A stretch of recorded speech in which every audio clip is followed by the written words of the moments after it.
Хубаво е в историята да има котка. Разказ от Мартин Петков. Истинска или поне скица с въглен. Още по-добре, ако предлага загадъчно двусмислие, като в легендата за богинята Бастет. Късна версия разказваше, че жената котка е погребана недалеч от тук и оставяше след себе си нюанс на трансцендентност. Станимир с удоволствие предъвка последната дума и я притисна към непцето си. Изведе я на екрана и размести две от изреченията под нея. Преданието за Дяволския мост също го изкушаваше. Разбира се, не е поредната хоросанена история за зазидани девойки, а лицето на дявола. Да, лицето видимо и невидимо, осезаемо и отсъстващо.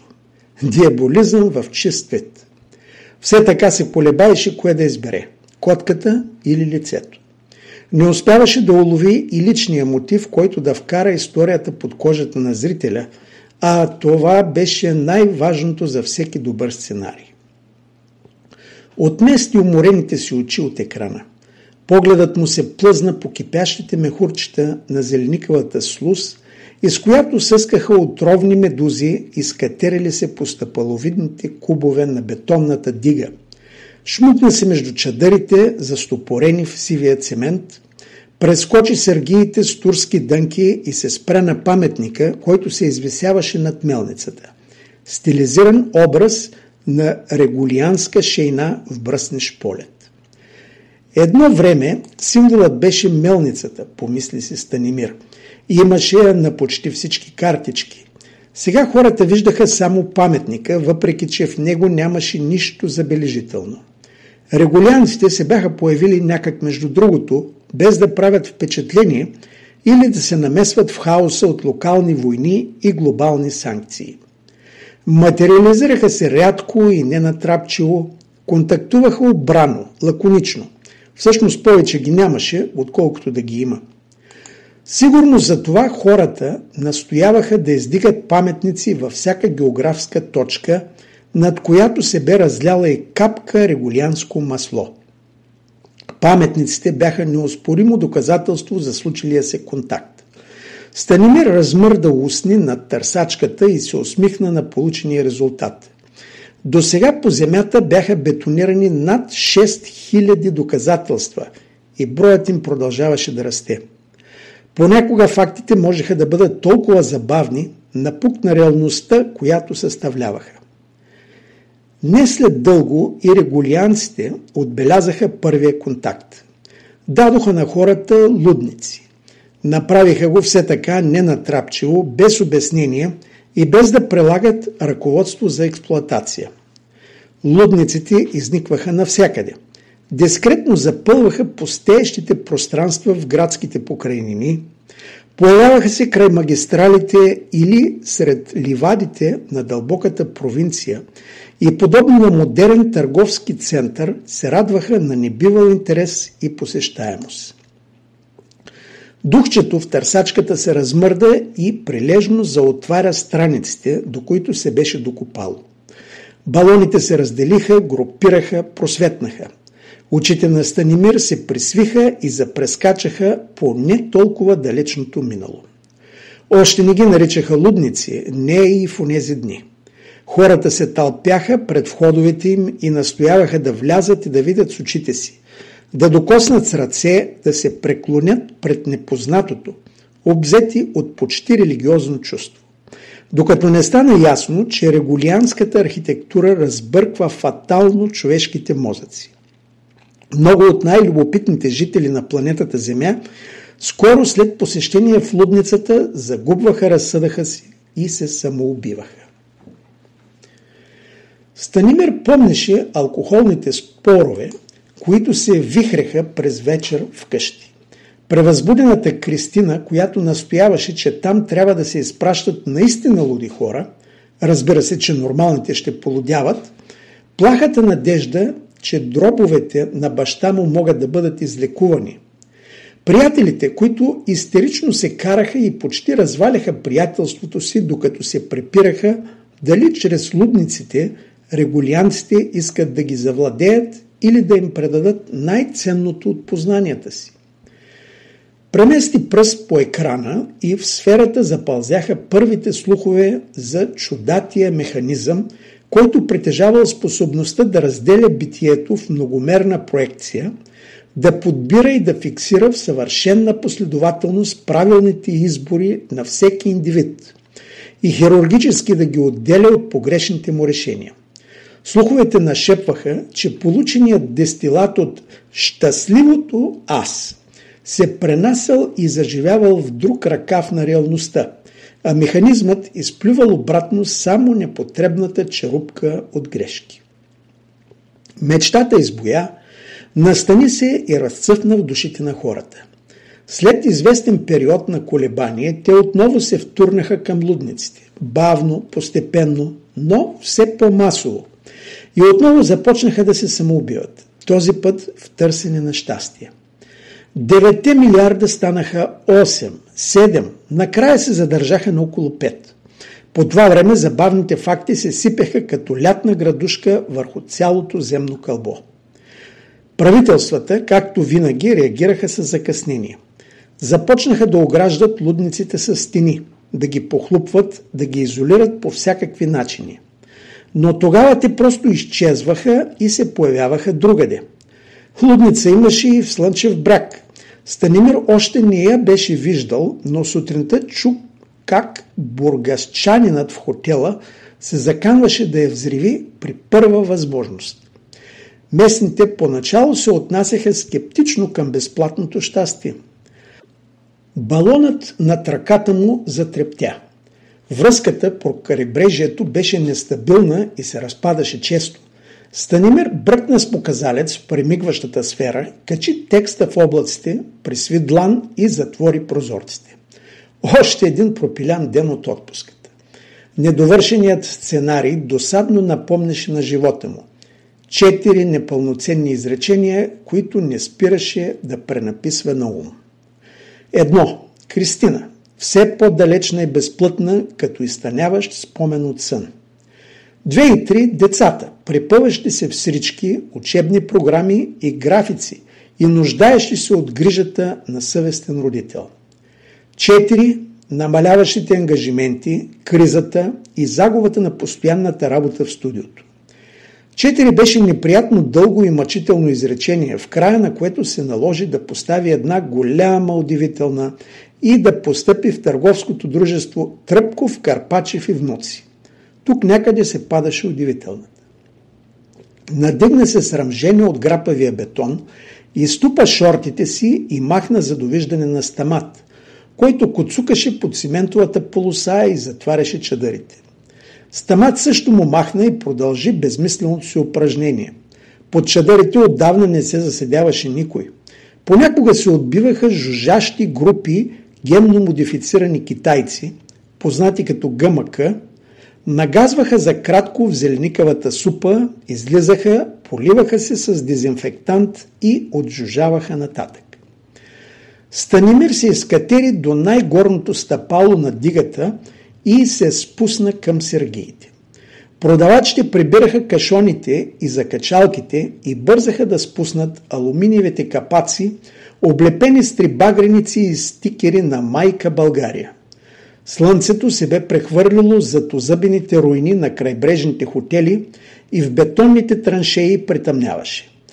Преди вкисването това беше най-оживената част на Слънчев бряг. Станимир и Кристина често се разхождаха по претъпканата крайбрежна, пиеха чай при Марина в ресторант Марина или се преобръщаха с децата във влакчето на Луна парка. Сега не беше останало нищо, само дигата и разядените хотели, под които се въдеха змийски комари и хищни жаби с големината на сомове. Излезе на централната алея и продължи покрай щръкналия фалус на Кубан. Основата на хотела бе сива и неприветлива, светлини се появяваха над 10-ти етаж и хвърляха призрачни петна по разкъртения тротуар. Гърмеше басов ритъм на досадно лятно парче. Турботуристите висяха по балконите и давеха незабравимото си морско лято в ефтина водка. От време на време нечие тяло политаше надолу и се размазваше с тъп звук в превтасалия цимент. Напоследък даже не викаха линейка. Оставяха жабите да си свършат работа. Станимир стигна до светофара, изчака зеленото и притича от другата страна. Отвъд шосето Слънчев бряг все още дишеше, кашляше на дозина чужди езици, принуждаваше го да се промъква между масичките на претенциозни ресторанти и нажежени до червено грилове и да настъпват жапанките на щастливи тревомани, задрямали по бордюрите. Друг забавен факт. Слънчев бряг не искаше да се променя. Дори опашката пред Джани запазваше характерната си консистенция от зачервени скандинавци, татуирани фитнес бойци и силиконови проститутки. Още 2 преки по-нататък в хотела на Станимир беше относително спокойно. Бахами 2 оставаше извън оживената част на курорта, скрил зад шепа и съхнали борчета. И гръцките колони на Бахами 1 и охраняван от 7 полупразни барокови репродукции на сладък дом. След заминаването на руснаците, хотелите на 3-та и 4-та линия разчитаха основно на авантюристични поляци, ГМК, както и на идващи за кратко българи, които се давеха в наркотичния спомен за Слънчев бряг от преди вкисването, а може би и от преди застрояването. Зад рецепцията се поклащаше длъгнесто момиче с лилава коса, което винаги застъпваше на нощните смени. Той апатично го погледна и плъзна картата за стая 202 по плота. Станимир взе, благодари. Момичето не го чу заради слушалките в ушите и бодро зашляпа по стълбището към 2-ия етаж. Отключи вратата и нетърпеливо се пъхна в банята. Взе душ с силен аромат на хлор, наметна се с хавлията, пусна телевизора и блаженно се изпъна на чистия креват. Лампата над главата му примигна. Телевизорът запръщя, пингвините от Северния полюс се разпаднаха на пиксели, после се възстановиха. Покритието изтъня и съвсем изчезна, но това не го притесни. Възнамеряваше най-после да поработи сериозно върху сценария. Беше свалил копия в локалната памет и не се нуждаеше от връзка с облаците. Тогава му хрумна, че може да се възползва от шепа щастливи капчета. Точно като едно време, помисли си, когато пишеше епизодите за Виолетовия генерал. Едва ли щеше да е проблем да намери щастие в Слънчев бряг. Деликатният въпрос беше къде? Зад новата автогара. Осведоми го лилавата рецепционистка, без да вади слушалките от ушите си. Но не по-рано от 11, даже след 12. И внимавайте с легионерите. По това време се активизират. Разбира се. Учудено кимна той и погледна часовника си. Показваше 10:20. Легионерите. Краката сами го отведоха по алеята зад Бахами, все така глухо и лошо осветена. С Кристина минаваха от тук, когато искаха да се отделят от навалицата. Преди вкисването и преди шапките да разпердуши над неговия Виолетов генерал.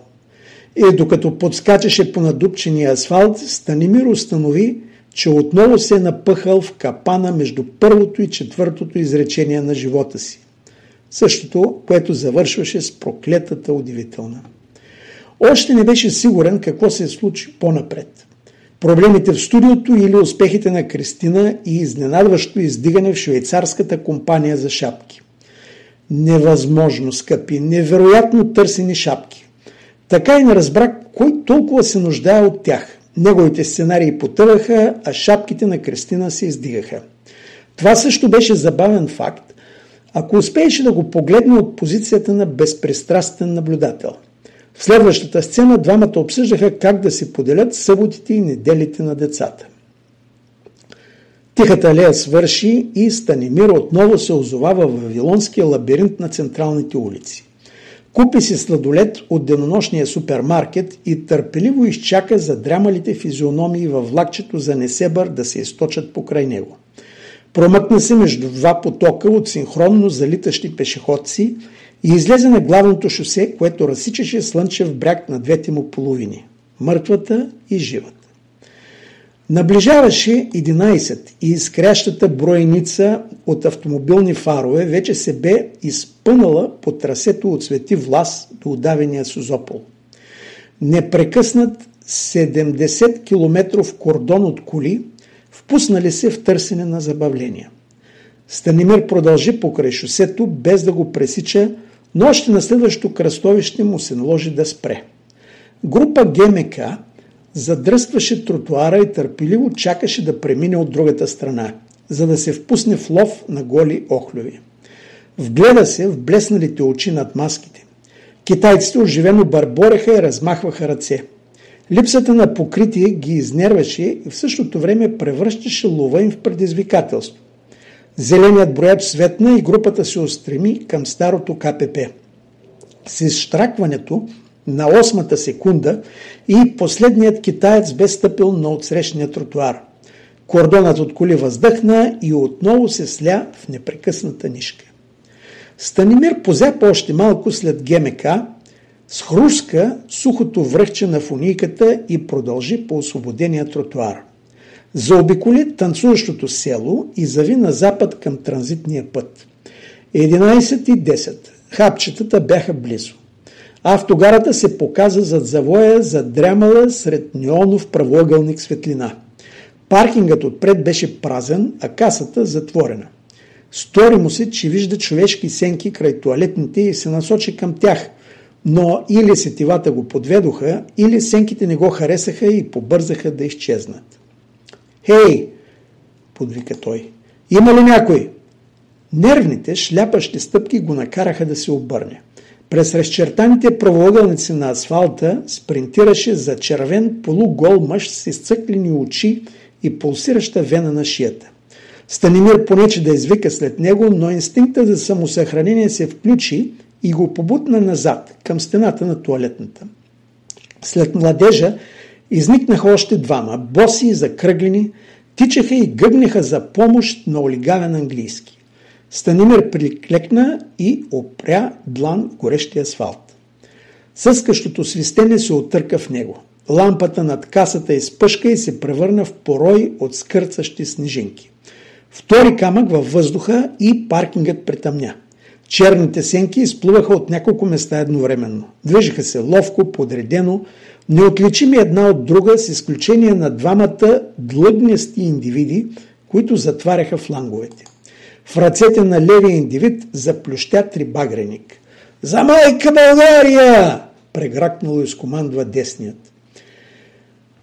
Над 30 гърла подеха химна. Станимир клечеше и зяпаше. С огромно закъснение долови дишането зад гърба си. Потна, мускулна маса го затисна към земята. Бяха трима, но го мачкаше само един. Другите стърчаха и наблюдаваха. «Наш ли си?» изсъска през зъби този, който разточваше гръдния му кош с дебела метална тръба. «И внимавайте с легионерите!» «Наш!» изхрептя Станимир.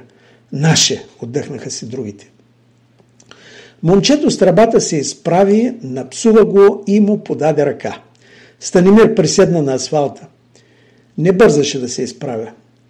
«Чухме, че са слезли при аквапарка», каза момчето с тръбата. «Регулианците», поясни второто момче. «Двама». Късата коса върху остригания му череп изпъкваше под формата на източно православен кръст.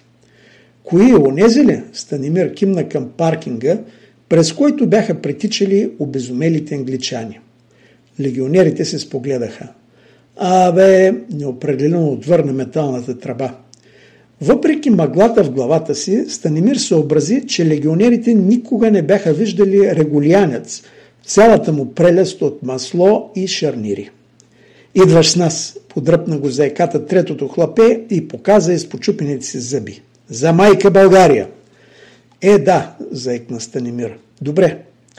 Изправи се и затопурка след младежите. Знаеше, че няма смисъл да остава на автогарата. Щастливите хапчета отдавна се бяха изпарили в неизвестна посока.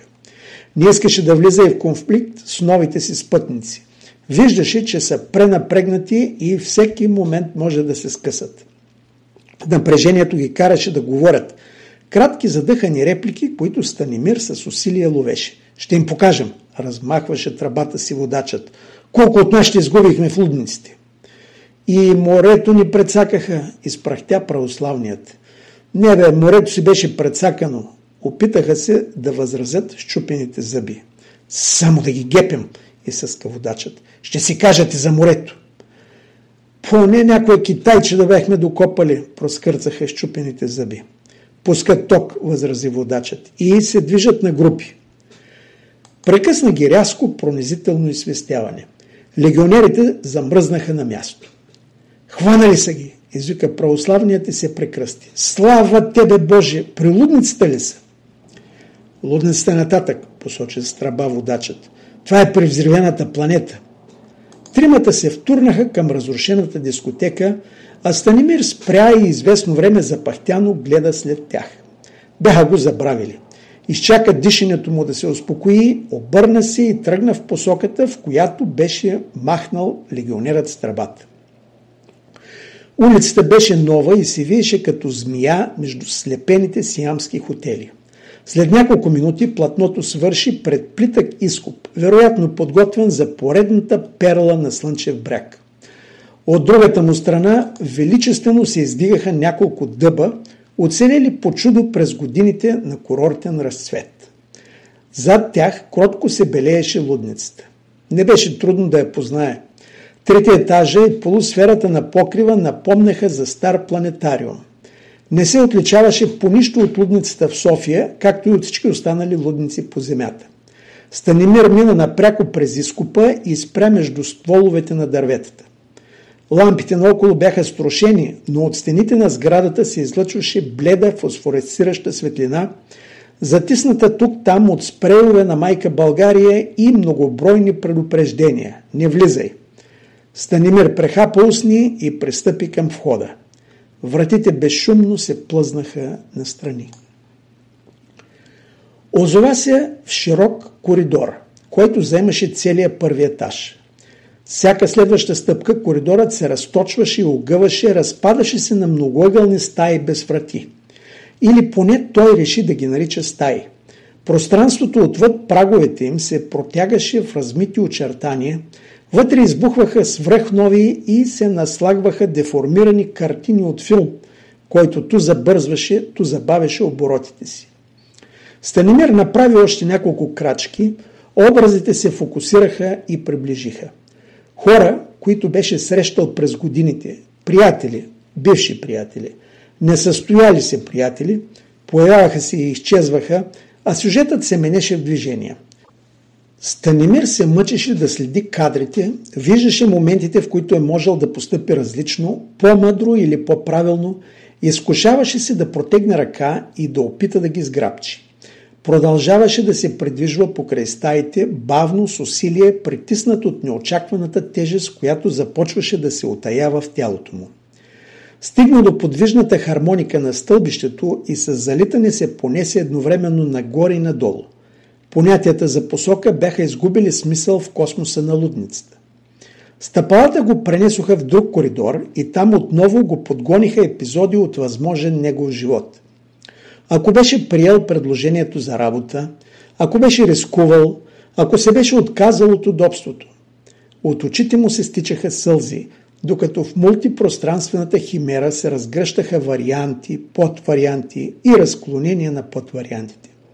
Сякаш някой се опитваше да му подскаже отговорите в края на теста. Даваше му възможност да се поправи, но той не знаеше къде и как да напише вярното решение. След часове или седмици отново стигна до нагънатата пътека и тя сърдито го запрати към поредния неопределен етаж. Там естествено го очакваше Кристина. Появяваше се от няколко стаи едновременно. Младата Кристина с дете в количка, сама восечно стара.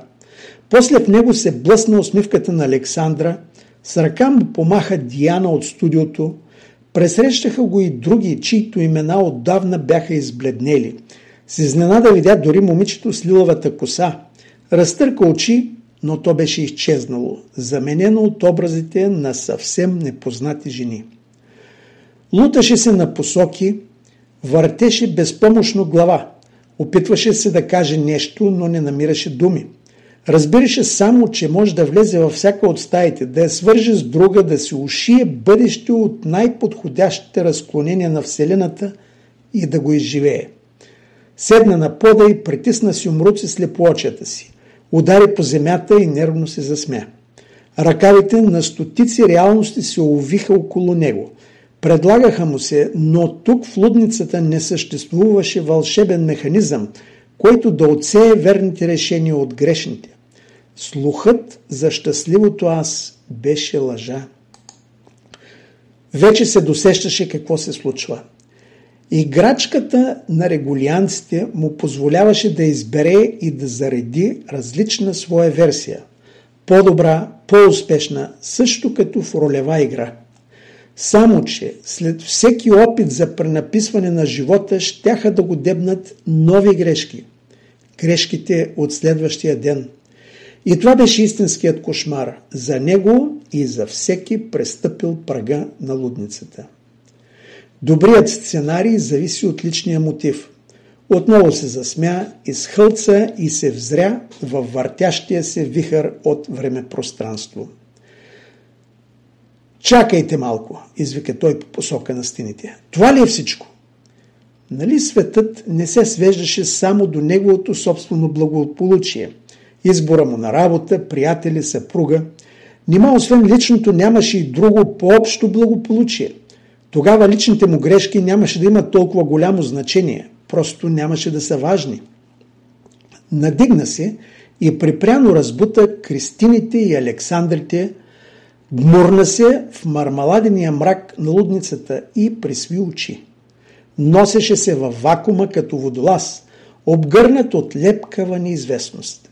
Минаха месеци, години или секунди, преди да види светлината и край него отново да се завъртят стаи. Цветни, триизмерни, живи, но вече с променен ракурс и съвсем друг мащаб. Приближи ги несигурно и се заштура между тях. Погледът му спря на нещо познато, нещо, което все пак беше и неговият живот. Кимна с глава и престъпи през прага на стаята. Сънят се отдръпна, прогонен от шума на прибоя. Станимир отвори очи и примижа. Слънчевите лъчи пробождаха вълните и се разпадаха на хиляди блестящи огледалца. Морето се блъскаше в брега и побелелите му гребени застилаха пясъка с финна магия. Опря се на изтръпналата си ръка и изохка, докато присядаше и оглеждаше пустия плаж. Недалеч от кея стърчеше самотната фигура на Стамат. Той се взираше в босите си крака и подозрително подритваше жълтия пясък, от който не стърчеше нито един чадър. Пухкаво гаделичкане по ходилото го накара да завърти глава. Беше коте, опушено сиво и с черно петно на гърба, настръхнало от нощния хлад. Той измялка, протегна се и предизвикателно втренчи зелените си очи в него. Станимир обърна дланта си нагоре, разтвори балона и повика недовършения текст на сценария. Изреченията изглеждаха непроменени, но той вече се досещаше как ще продължи историята. Котето изсъска срещу призрачната светлина на екрана, прескочи крака му и побягна към дюните.